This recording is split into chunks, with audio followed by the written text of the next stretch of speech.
Ayan na yung aming putol. Ay, may muta pa. Sarap ng buhay ng putol namin.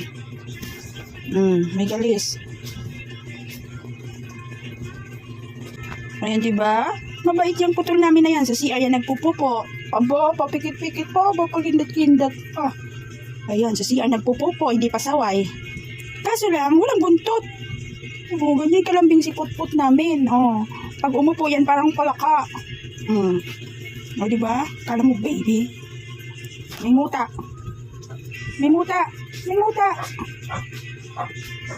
Show sa kanila kung nasaan. Bakit ka putol? Pakita mo sa kanila bakit putol ikaw. Bakit ikaw si putol? Kasi po, kaya putol yung aming pangalan. Kasi wala kaming buntot. Ayan po, oh. Walang buntot. Matama na yung aming putol. Dumating dito yan sa amin payatot. Talang magtitigo.